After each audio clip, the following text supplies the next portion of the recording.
Hello বন্ধুরা, আজকে রান্না করব মাটন। তার জন্যে ফোড়নে দিয়ে দিয়েছি ফোড়নে দিয়ে দিয়েছি তেজপাতা, এলাচ, দারুচিনি আর জিরে। তেলের ওপরে দিয়ে দেব লেবুর রস দিয়ে দিয়েছি। ওপর থেকে দিয়ে দেবো পেঁয়াজটাকে ভালো করে লাল লাল করে ভেজে নিতে হবে। পেঁয়াজটা ভাজা ভাজা হয়ে গেছে, এবার দিয়ে দেবো ধুয়ে রাখা মাটন।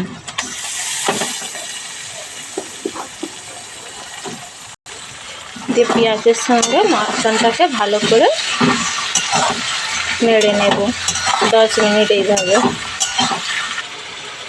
দিয়ে দেব আদা রসুন বাটা। আবারও 5 মিনিট কষে নেব। দিয়ে দেব কেটে রাখা টমেটো। দিয়ে দেব পরিমাণ মতো লবণ। দিয়ে 10 মিনিট ঢাকনা দিয়ে রেখে দেব। দিয়ে দেব পরিমাণ মতো হলুদ গুঁড়ো। দিয়ে দেব পরিমাণ মতো লঙ্কা গুঁড়ো। আবারও কষে দিয়ে দেব কেটে রাখা আলু। এইভাবে 10 মিনিট কষে নেব। দিয়ে ঢাকনা দিয়ে রেখে দেব এইভাবে লো ফ্লেমে 20 মিনিট। দিয়ে দেব জিরে গুঁড়া, দিয়ে দেব ধনে গুঁড়া, দিয়ে নেড়ে নেব।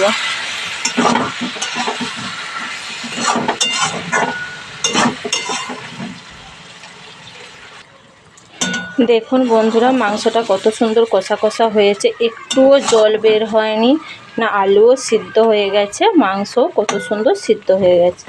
দেখুন, আমি এখানে কোনো জল ব্যবহার করব না।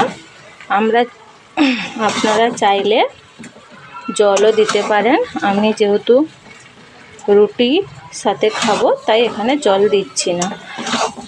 আপনারা এটা রুটি, পরোটা বা ভাতের সঙ্গে খেতে পারেন, খুবই ভালো লাগবে। দেখুন কালারটাও কত সুন্দর এসে গেছে।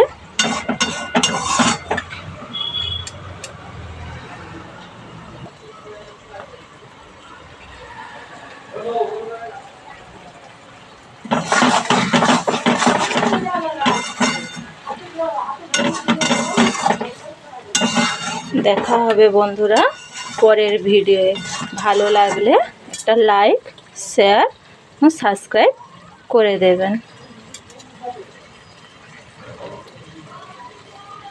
একটি জায়গায় নামিয়ে নেব।